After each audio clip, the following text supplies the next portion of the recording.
नमस्कार, मी श्रुती राहुल बुलेटिनमध्ये आपलं स्वागत करते। छत्तीस जिल्ह्यातल्या महत्त्वाच्या 50 घडामोडी पाहूया वेगवान।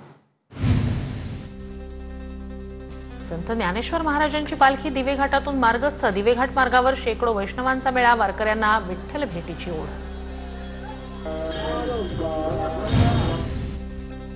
पुण्यातून संत ज्ञानेश्वर महाराजांच्या पालखीचं सासवडकडे प्रस्थान। पालखी प्रस्थानाची ड्रोन दृश्य कॅमेऱ्यात कैद। बीडच्या अंबाजोगाईत एक दिवसाच्या मुक्कामानंतर गजानन महाराजांची पालखी पंढरपूरच्या दिशेने मार्गस्थ। भाविकांची दर्शनासाठी गर्दी। विठ्ठल रुक्मिणी मातेच्या चरणी सोन्याचा तुळशीहार अर्पण। 17,68,000 किमतीचा सोन्याचा तुळशीहार अर्पण करणाऱ्या भाविकांचा मंदिर समितीकडून सत्कार। पालखी मार्गावरील दिवे घाटात वारकऱ्यांसाठी बाईक अँब्युलन्सची सुविधा। रुग्णांना जलद सुविधा मिळण्यासाठी होणार मदत। नांदेडच्या माळेगावमधून श्री संत साधू महाराज पायी दिंडीचं पंढरपूरकडे प्रस्थान। या दिंडीला 300 वर्षांची परंपरा। दिंडी दरम्यान आमदार प्रताप पाटील चिखलीकर यांनी लेकीसोबत खेळली फुगडी। धुळे परिवहन महामंडळाच्या वतीनं 150 बसेसचं नियोजन। आषाढी एकादशी निमित्तानं पंढरीच्या दिशेनं बसेस निघाल्या। ज्या गावातून 40 प्रवासी उपलब्ध त्या गावातून थेट पंढरपूरपर्यंत बसची व्यवस्था। लातूर शहरातील मध्यवर्ती बस स्थानकातून प्रवासी वाहतुकीला सुरुवात। नांदेड उदगीर अहमदपूरकडे जाणारी बस सेवा सुरू। परभणी छत्रपती संभाजीनगर आणि बीडकडे बसेस रवाना। पंढरपूर वारीसाठी भाविकांना थेट गावातून लाल परीची सेवा। भाविक गट तयार करून एकत्र बस बुक केल्यास बस सेवा उपलब्ध होणार। वाशिम जिल्ह्यातून 100हून अधिक बस गाड्या आषाढी वारीसाठी पंढरपूरकडे रवाना होणार। साताऱ्यात वारकऱ्यांच्या सेवेसाठी विशेष 265 बसेसची व्यवस्था। 26 जून रोजी साताऱ्यात माऊलींच्या पालखीचं आगमन। फलटण, सातारा, वाई तसंच दहिवडी, वडूज, कराड, कोरेगावसह पाटण, महाबळेश्वरवरून बसेस सुटणार। पुणे, रायगड, रत्नागिरी जिल्ह्याला पावसाचा ऑरेंज अलर्ट। मुंबईसह इतर जिल्ह्यांमध्ये येलो अलर्ट। हवामान खात्याचा अंदाज। नंदुरबार जिल्ह्यात 2 दिवसांच्या विश्रांतीनंतर पुन्हा पावसाला सुरुवात। पावसामुळे पेरणी केलेल्या शेतकऱ्यांना फायदा होणार। परभणीत पेरणी केलेल्या शेतकऱ्यांवर दुबार पेरणीचं संकट। जूनच्या अखेरीस परभणी जिल्ह्यात पावसानं दडी मारली। पेरण्या खोळंबल्या। पिकं जगवण्यासाठी आभाळाकडे नजरा। बुलढाण्याच्या चिखली तालुक्यात 65% पेरणी पूर्ण। मात्र पाऊस नसल्यानं शेतकऱ्यांच्या चिंतेत भर। पेरणी झालेल्या भागात दमदार पावसाची प्रतीक्षा। सोलापूरच्या उजनी धरणातून सोडलेलं पाणी पंढरपुरात पोहोचलं। पुंडलिक मंदिरासह छोट्या मोठ्या मंदिरांना पाण्याचा वेढा। चंद्रभागेच्या पात्रात भाविकांची गर्दी। जळगावच्या शेळगाव बॅरेजमधून 2600 क्युसेकनं पाण्याचा विसर्ग। 50 मीटरनं दरवाजे उघडले। शेतकऱ्यांसह नागरिकांना पाणी टंचाईतून दिलासा। सांगलीत कोयना आणि चांदोली पाणलोट क्षेत्रात थोड्याफार प्रमाणात पाऊस। कृष्णा नदीची पातळी 16 फुटांवर। अनेक शेतांमध्ये पाणी साचलं। नदीकाठच्या गावांना सतर्कतेचा इशारा। रत्नागिरीतील प्रसिद्ध देवस्थान असलेल्या मार्लेश्वरमधील धबधबा प्रवाहित। मंदिरात दर्शन घेण्यासाठी आलेल्या भाविकांसाठी धबधबा आकर्षणाचा केंद्र बनतो। भीमाशंकर जवळच्या कोंढवळ धबधबा ओसंडून वाहण्यास सुरुवात। धबधबा पाहण्यासाठी पर्यटकांची गर्दी। मुसळधार पावसामुळे सह्याद्रीत सर्वत्र हिरवळ।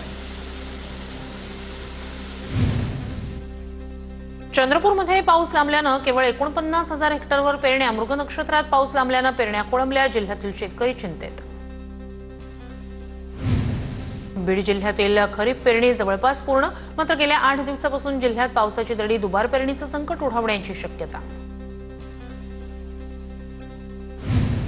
अंबाजोगाई तालुक्यात 40% पेरण्या। मात्र 15 दिवसापासून पाऊसच नसल्यानं दुबार पेरणीचं शेतकऱ्यांवर संकट। सोयाबीनचा पेरा जास्त। अमरावतीच्या इतवारा पुलाचं बांधकाम 8 वर्षांपासून रखडलेलं। बांधकाम रखडल्यानं शहरातील नागरिक आक्रमक। वारंवार तक्रार करूनही प्रशासनाचं दुर्लक्ष। नागरिकांकडून आंदोलनाच्या इशाऱ्यानंतर पुलाचं बांधकाम सुरू। वाशिम जिल्ह्यात भाजीपाल्याच्या दरात वाढ। कारल्याला 100 ते 120 रुपयांचा दर। चांगला भाव मिळत असल्यानं शेतकऱ्यांना फायदा।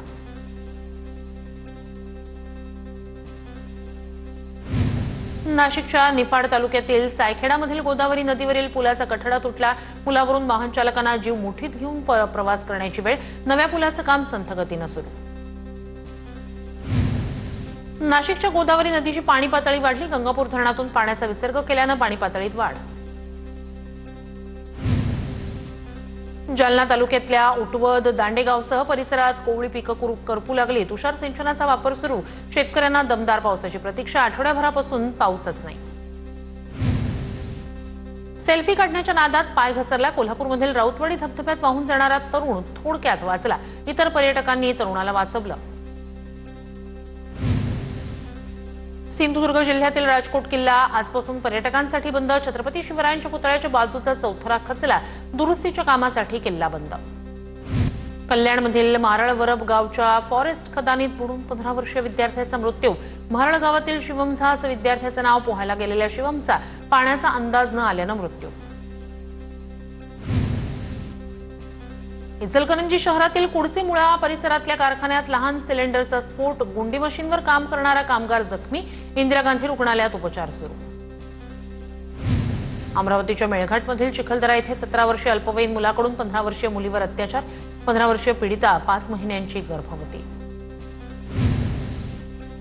बुलढाणा जिल्ह्यात अवैध गुटखा विक्री सुरू। राज्यात गुटखा विक्रीवर बंदी, मात्र जिल्ह्यात लाखो रुपयांची गुटखा विक्री सुरूच। जिल्ह्यातील गुटखा विक्रीचं रॅकेट स्टिंग ऑपरेशन माध्यमातून समोर। महाराष्ट्र आणि गोवा हद्दीवरील बांदा शहरात सीसीटीव्ही कॅमेरे बंद। बाजारपेठेतून बुलेट चोरून नेण्याची घटना। सीसीटीव्ही कॅमेरे सुरू करण्याची मागणी। आमदार विक्रम काळे यांच्या स्वीय सहाय्यकाकडून सरपंच पतीची फसवणूक। बीड शहर पोलीस ठाण्यात गुन्हा दाखल। नयन शेजूळ असं स्वीय सहाय्यकाचं नाव। आमदार फंडातून काम मिळवून देतो असं सांगत फसवणूक। लातूर रेणापूर रस्त्यावर कारचा अपघात। भरधाव वेगात आलेली कार उलटली, 4 जखमी। जखमींना शासकीय रुग्णालयात उपचारासाठी केलं दाखल। विरार पश्चिमेतील अर्नाळा रस्त्यावर एसटी महामंडळाच्या बसची रिक्षाला जोरदार धडक। रिक्षाचालक महिला जागीच ठार, तर एक महिला प्रवासी गंभीर जखमी। शिंदेंच्या युवा सेनेकडून ठाकरेंच्या शिवसेनेविरोधात बॅनर। पालिकेकडून बॅनर काढण्याचा प्रयत्न। कायदा सुव्यवस्था बिघडू नये यासाठी पोलिसांची सावध भूमिका। बॅनर काढण्याला शिंदेंच्या शिवसेनेचा विरोध। परभणी जिल्ह्यात भाजपकडून केंद्र सरकारच्या 11 वर्षातील योजनांचं प्रदर्शन। परभणी भाजप महानगरकडून उपक्रम। प्रियदर्शनी इंदिरा गांधी क्रीडा संकुल इथे भाजपचं प्रदर्शन। नंदुरबार जिल्ह्यातील आमदारांचा वाद पुन्हा एकदा विकोपाला।